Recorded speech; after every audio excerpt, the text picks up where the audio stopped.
welcome to another episode of the Awesome in Seattle podcast. This is your host, Christian Nossum of the Awesome Nossum Group at Wilson Realty. And today, just want to say first off, Happy New Year. First episode of the year. Yeah. Thank you guys for being here.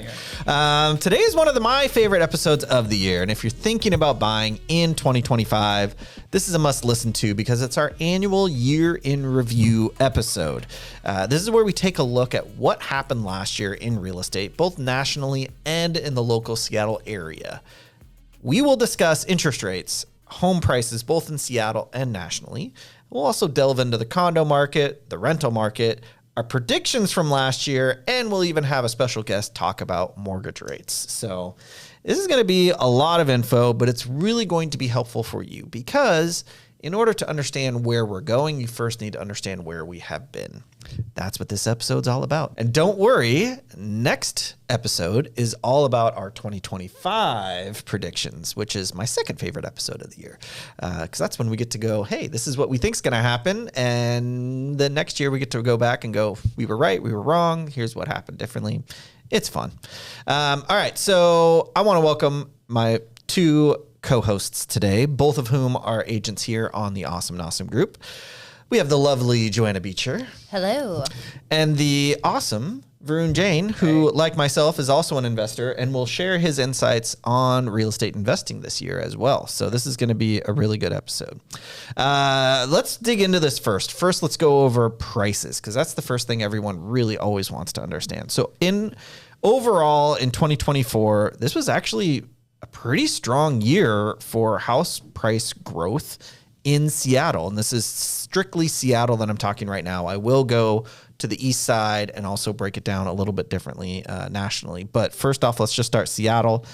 Between December 2023 and 2024, the median sale price on single family homes and condos, so both combined, in the city of Seattle increased from $760,000 to a median price of $825,000, which is an increase of 8.6%. This is quite a bit more than anyone was predicting last year. Most of the quote unquote experts were thinking 0 to maybe 3%. We went way over that, which was pretty surprising. Yeah. On average, homes and condos in Seattle sold in 13 days on the market compared to 15 days last year. That said, for the first half of the year, it was much tighter. The average days on market was just around 7 days. And then the second half of the year, it was more around 14. And then like every winter, December and January are always the longest days on market. So they were 30, 31 days on market, and that kind of helped skew that winter average up a little bit. This data indicates a relatively stable market with good appreciation, which was, again, higher than what we all predicted and what all the experts predicted for the Seattle area. Last year, I personally predicted a 3 to 5% growth in 2024. I was a little under. I'd rather be under than way over. So it's, I'm glad that happened. On the east side, including Sammamish and Issaquah, the median sale price of both single-family homes and condos actually went down just a tiny bit by 2.2%.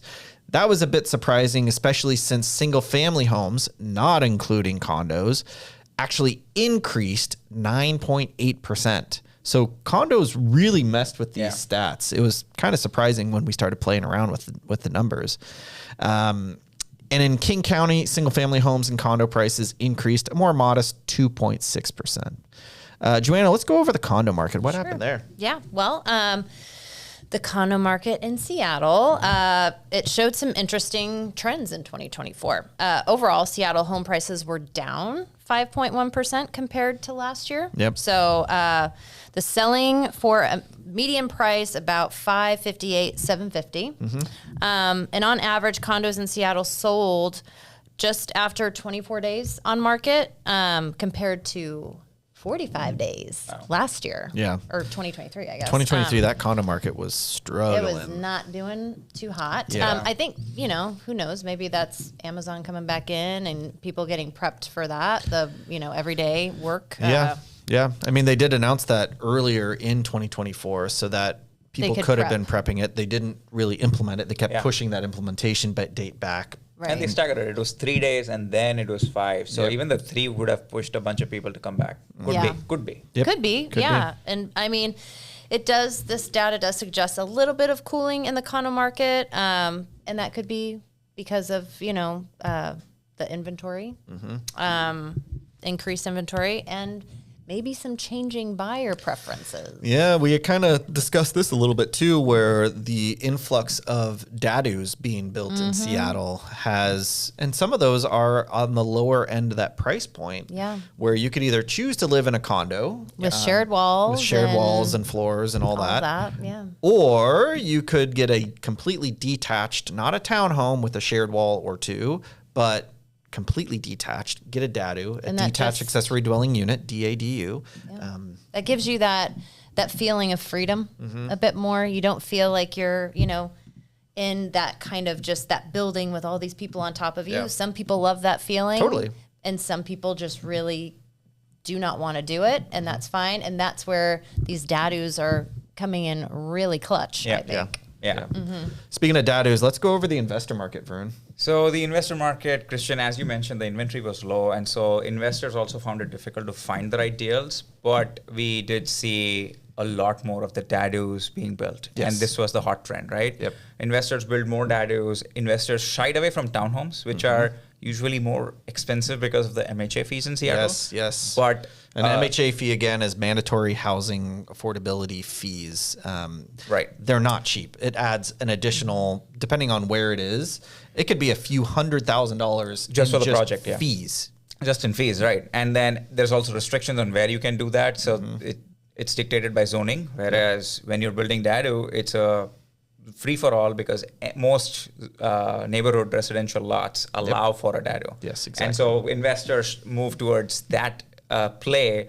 And we saw a lot more of the 3-packs where you have a house, an ADU, and a dadu built on the same lots. They would tear down the existing house and then build 3 dwelling units there. Yep. And that's what we saw a lot more of. Yep. And I expect that trend to continue. What would be really interesting to see coming up here is how the new Seattle One plan changes things. Yes. We'll talk a little bit more about that in our 2025 predictions. Yep. But that would be the other kind of next phase of this investor journey. Yeah. And we did point out, I do want to say that in our 2024 predictions, we talked about how dadus were going to be a big game changer in the Seattle area market. Yeah. And they did. Like we saw it Absolutely. coming, we saw the writing on the wall, and it did happen. Right. Joanna, let's go over some client examples because there was kind of 2 different markets going on, which again happened in 2023 as well, where sometimes it was super competitive and sometimes some houses sat forever and you could negotiate, or maybe not forever, but they sat for more than 2 weeks. And Right. you could do some fun negotiating. I had a lot of that throughout the year, and I like to say that just because it wasn't, oh, well, this only happened in the summer or the spring. It wasn't something that was just Like a timing It wasn't thing. a timing thing. It was basically per listing. It's where are you finding these houses that you don't have to compete on, Yeah. and that was amazing. I got to have at one period of time, spring is hot, right? That's what everybody knows about the housing market. Or if you didn't, now you know. It's usually very hot Yes. to get out and to start looking, right? So I had a good chunk of clients that were all looking at the same time, that all happened to find houses at the same time. And so that was interesting. But each one was so different. Each client was so different that basically I was writing offers for these clients all at different times. And one set of clients, or actually 2 sets of clients, had very competitive offer situations. And so that I had to kind of, deal with that. And at the same time, I had another set of clients that had very different offer situations. We were able to negotiate. Yeah. And that was huge. So what I'm trying to say is that it was per listing. There was nothing specific as to area because the one that was negotiable was in Ballard, which is normally very hot. Yeah. There was in Queen Anne, that was the more competitive. In West Seattle, super competitive last spring. But, and that, well, I guess I just kind of talked myself into that too. My other competitive clients were in West Seattle. I had 2 sets that were looking there and one in Queen Anne, and it was an interesting year. Yeah. I'll just say that. Yeah. And it was all just per listing. It didn't matter exactly where it was or the timing. This did follow me throughout my year with all of my different clients that got into their homes. So That's awesome. And I will say too that probably 99% of the people that you helped last year in 2024, their very first step in the home buying process was attending our beers and home buying class. I was going to say the next thing. They did. They all came to our beers and home buying class first. True. Yeah. They understood our process, which is much more simplified than I've ever seen anyone else do, if I do say so myself. And as long as they just follow the steps that we have outlined, which are very step-by-step, very simple, very common sense, they follow those steps. It's really not difficult to purchase a house. Yeah. It seems daunting for a lot of It new does. home buyers. I remember that too. Yeah. But then when you simplify it, and I've now been in that class a few times to really kind of see, okay, yeah, now this is like really step by step. Yep. You're holding their hand through the whole process. So it makes a huge difference. I think, you don't understand it until you are in need of buying a home and everything just feels like a big wave coming at you, and you need someone to break it down because it can be so overwhelming. So, It can be. Yeah. Yeah. So if you are thinking of buying in 2025 or 26 or 27 or 28, doesn't really matter when, definitely start the process by coming to one of our classes. Yes. Come let us hold your hand. Yes. And when you attend, what we do after that, the step that we do next is helping you build that roadmap. Yep. Yeah. So that you can come up with a plan, whether it's 1 month or 3 years, we don't care. We just want to help you build out that roadmap so that you are prepared when you're ready. We help you make it make sense. Yes. So just want to point that out, that I think everyone that you helped last year did start the very first step. Only one that Yeah. didn't, but they found us through our podcast. Oh, that's right. Yeah. So- And then they That's did awesome. actually watch. And then they did, watch come the, to the class. Yeah. Yeah. So they all did come to the class at some point. Somehow, yes. Let's go over some mistakes that some buyers made in 2024. And I'd like to actually hear from both of you. I'll start with Joanna first, just because I was just chatting with her. So what do you think the biggest mistake that people made in 2024 was? I think the biggest mistake is not listening to me. Really, no, just kind of, but no. But seriously, and I think we've talked about this in length, but it's just thinking that they wanted to time the market. I have people bringing this up to me now, and I've already called them on this mistake of just wanting to either wait till they have a bigger down payment, or just wanting to find perfect. And Yeah. without delving into that too much, because, I think we've already done a podcast episode on that. I think Yes. it's really important to talk it through with your agent who does this every day, to understand more about what the Seattle market is and how to really just, once again, figure out your own path for it. Because if you are working with a real estate professional, they can definitely break it down for you in a way that, it makes sense when you don't want to wait Yeah. to get in. If you are financially prepared and mentally ready, trying to time it is a big mistake. Yes. That's the only time I've really seen people fail is when they do try to time it, because you just can't. Like, the only people that I've seen successfully time it are the ones that did it completely on accident. Yeah. Yeah. It wasn't planned that Yeah, it way. wasn't They Timing just, the planned. market is hindsight, Yeah, always. Always. It Yeah. is. You Yeah. never know. Yeah. So, Varun, what about you? What do you think the biggest mistake home buyers made in 2024 was? I think from a home buyer perspective, I would agree with Joanna. It's just waiting and getting into the analysis paralysis stage. Totally, which is so easy to do in Yeah. real estate. Very easy, because there's so many data points, so many point of views out there. People who are telling you that market's going to crash, wait Yes. and watch. And Yeah. people are telling you the market's going to go up, buy now. And so it's very difficult for a buyer to figure that out. That is one. From an investor standpoint, I think one of the things, not only just waiting, but not partnering fast enough. I think that was a lesson I learned as an investor. Yep. If a deal makes sense, the numbers work, but if I don't have the skill set, bring partners on. Yes, which you And- did this year. Yeah, I did that this year, Yeah. and do the deal. Yeah. And that's totally okay. But you have to take action, not just analyze. Take action. That is the exact recipe that I agree with. And what I was going to say, the biggest mistake people make is not taking action. Whether that's writing an offer or just analyzing deals or what that means for you, you actually have to take action. Right. That's my biggest regret in real estate overall. Even though I bought my first house at 22 years old, I still regret not taking more action after that, because then I bought a few more, but then I waited for a long, long time. Yeah. And I didn't get into it sooner, and I wish I would have. But again, hindsight, it's so easy. Yeah. So easy to look back and go, yeah, I should have, but that's what we are doing. This is the podcast which tells you, okay, let's reflect, but then also let's plan. Let's learn from our mistakes. Mm-hmm. Yeah. Yep. All right, let's go over nationally what was going on.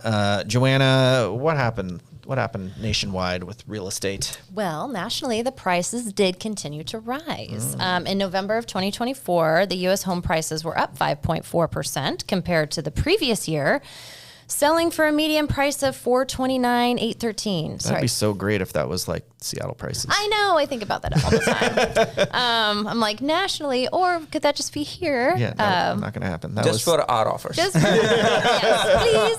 I wish. So the number of homes sold was up 5.2%. Year over year, with 385,194 homes sold in November. Wow. So that's awesome. Yeah, that's what I think that's showing us is in 2023, the end of 2023, that's when interest rates were extremely high, the highest they'd been in years and years. Yeah.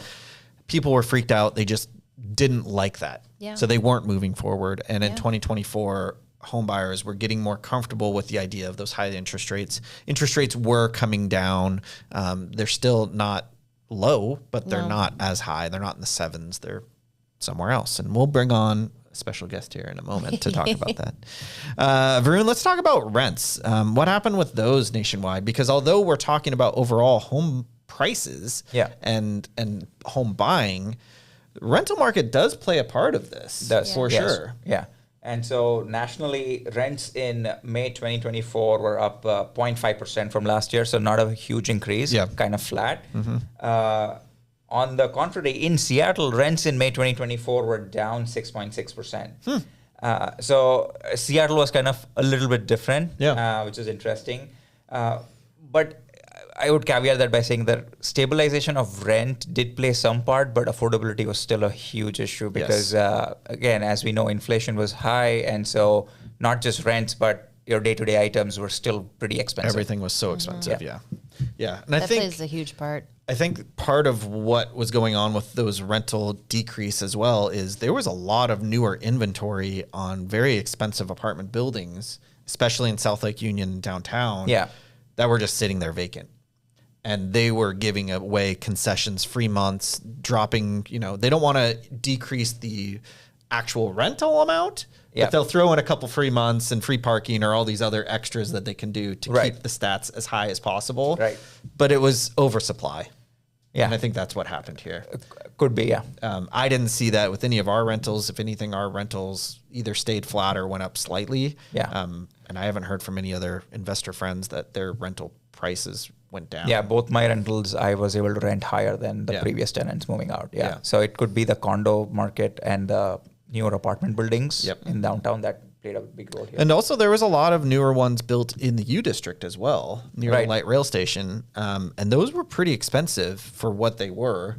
And I'm not sure who they were really attracting with that, whether they're trying to attract people that are working or students.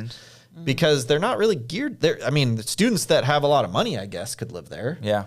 But the students that I generally rent to, that's why they're sharing a house with 6 or 7 or 11 other friends in the big houses that I have, because it's so much less expensive. Right.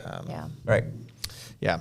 All right. So now we are going to bring on a special guest to talk about interest rates and what happened last year. So let's bring on Mr. Dan Keller with New American Funding.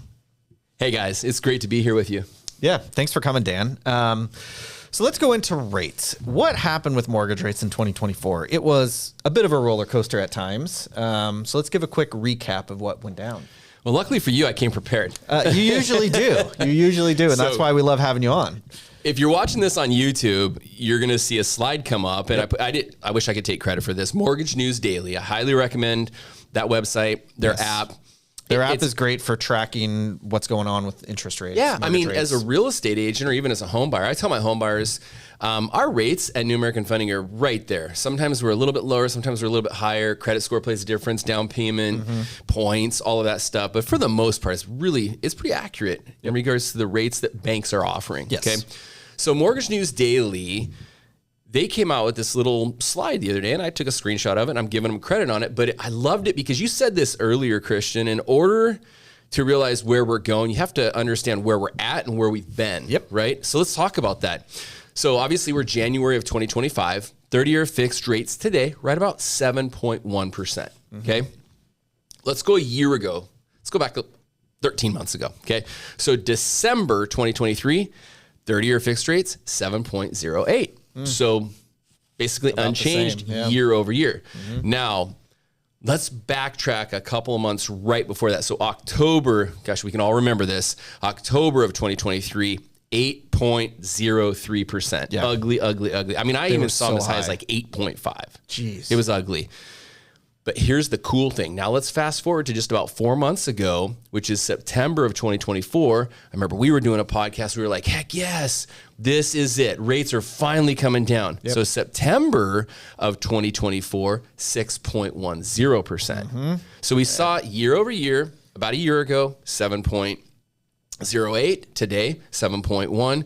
So nothing really to write home about there, but it's what happened in between. So we're going to see about a range of a point. I'm telling people, based off of all the projections that I'm following with economists and data, I think 2025 is going to be pretty darn close, possibly just a little bit lower, according to a couple of economists. Yeah.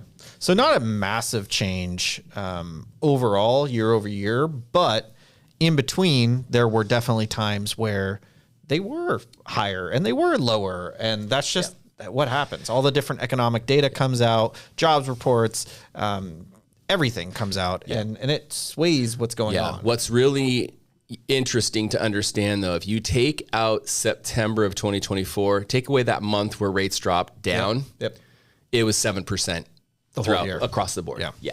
And it was only, 2.5, 3 weeks that it was that lower. If that. Yeah. We were like, and then by the time we had enough time to get a hold of call everyone, people and say, hey, let's get you out of your 8%, let's get you apt. That ship had taken, already sailed. left the port. Yeah. I had some friends that other investors and stuff that were able to refi right when that happened. They were already in the process and rates dropped. They took advantage. And before their process was even over, they had already jumped back up. It was kind of crazy. So we're going to bring you back on for our next episode where we talk about what's to come in 2025. Is there anything else 2024 that you want to talk about? Actually, let's talk about this. There was a huge worldwide event that happened called the United States presidential election. Let's talk about what happened there, because you and I, we used to have a radio show together. We have a lot of great experience going back and forth on things. I'd love to hear your opinion on that and what happened there. Well, I think it's worth talking about because every client that comes in and applies for a home loan with me, when it comes time to talking about rates, because they are high, they're like, hey, our rate's going to come down in 2025. How is the election going to factor into that? The election really, whoever gets elected is never really factored into lower interest rates at the time. It's not like the market takes off or drops because so-and-so was elected or is elected. And so we were just talking about this off camera. This year, what made it unique, in early part of January, we saw, so Trump gets elected, national news, Trump gets elected, and then within a couple of days or a week of that, we get an announcement from the Fed that came out. So the Fed's different than the president's, right?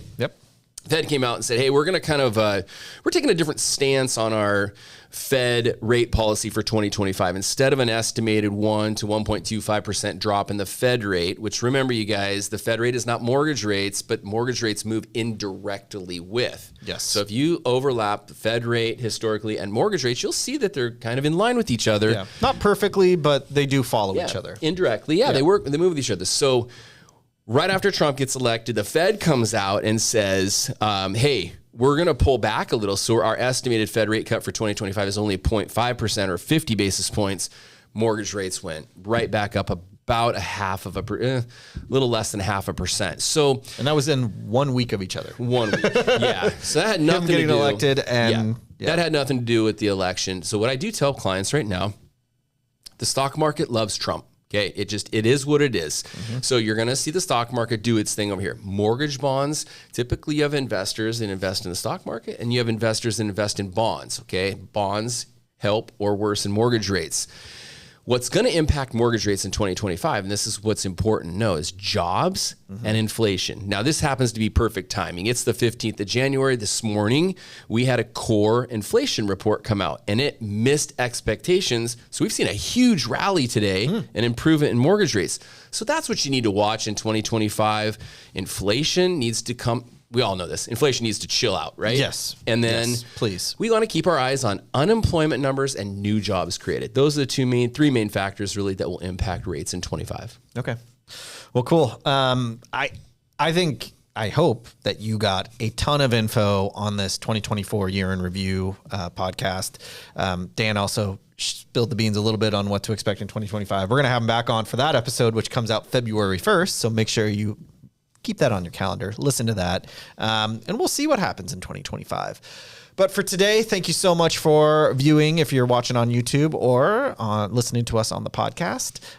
This episode, we'll see you again in 2 weeks on the Awesome in Seattle podcast. If at any time you are thinking you would like to reach out to us and discuss what's going on with you personally, whether you're looking to buy, whether you're looking to sell or to get into real estate investing, we would love to help you out here at the Awesome Nossum Group.